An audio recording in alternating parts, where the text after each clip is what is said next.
Hello বন্ধুরা, আমাদের চ্যানেলে তোমাদের সকলকেই স্বাগতম। আজকের ক্লাসে আমরা ক্লাস 5 এর রায় ও মার্টিন 2026 প্রশ্নবিচিত্রার পরিবেশ ও বিজ্ঞানের ফার্স্ট সেমিটিভের 5 নম্বর মডেল সেটের প্রশ্নোত্তরগুলি আলোচনা করব।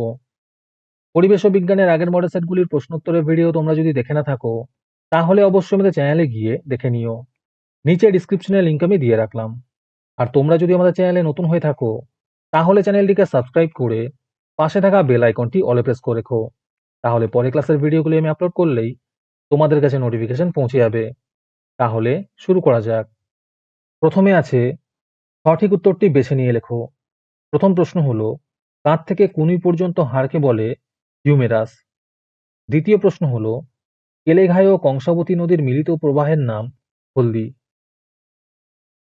3 নম্বরে আছে স্টেথোস্কোপ আবিষ্কার করেন রেনে লিন্যাক। 4 নম্বর প্রশ্ন হলো, জলপাইগুড়িতে অবস্থিত একটি বনের নাম গরুমারা। 5 নম্বর প্রশ্ন হলো, কোনটির অভাবে চুল সাদা হয়ে যায়?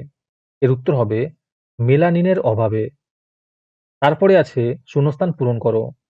1 নম্বরে আছে ডট পদ্ধতিতে যক্ষ্মা রোগের চিকিৎসা করা হয়। দ্বিতীয় প্রশ্ন হলো, জল শোধন করতে পটাশিয়াম পারম্যাঙ্গানেট ব্যবহৃত হয়। 3 নম্বরে আছে শরীরে পুষ্টি ও অক্সিজেন পৌঁছে দেয় রক্ত।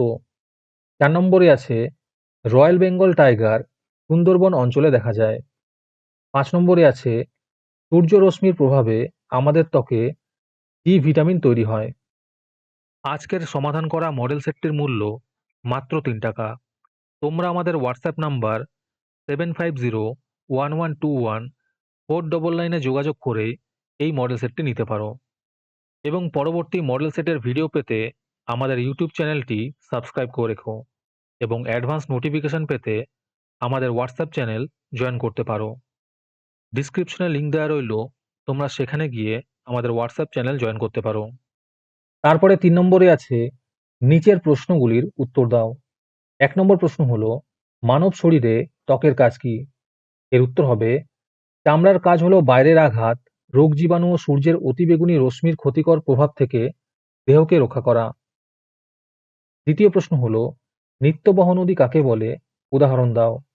এর উত্তর হবে যে সমস্ত নদী বরফ গলা জলে পুষ্ট, সারা বছর নদীতে জল থাকে এবং নৌ পরিবহনযোগ্য, সেই সমস্ত নদীকে বলা হয় নিত্যবহ নদী, যেমন গঙ্গা, জলঙ্গি ইত্যাদি।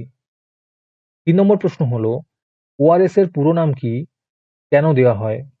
এর উত্তর হবে ওআরএস এর পুরো নাম হলো ওরাল রিহাইড্রেশন সলিউশন। সাধারণত ডায়রিয়া, কলেরা রোগে ওআরএস দেওয়া হয়। 4 নম্বর প্রশ্ন হলো, মাটির দুটি সজীব জৈব উপাদানের নাম লেখো। এর উত্তর হবে কেঁচো ও ছত্রাক। 5 নম্বরে আছে জৈব বৈচিত্র্য কাকে বলে? এর উত্তর হবে আমাদের চারপাশে বিভিন্ন বাস্তুতন্ত্রে বিভিন্ন উদ্ভিদ ও প্রাণী প্রজাতির সমাবেশকে একত্রে জীববৈচিত্র্য বলে। অরণ্য, সমুদ্র প্রভৃতি স্থানের জীববৈচিত্র্য বেশি হয়।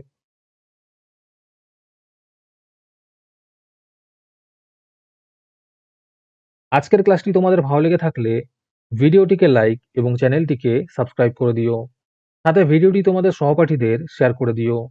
আর তোমরা কোথা থেকে আমাদের ভিডিওটি দেখছো অবশ্যই কমেন্টে লিখে জানিও। তাহলে আজকে এই পর্যন্তই। দেখা হচ্ছে পরের ক্লাসে।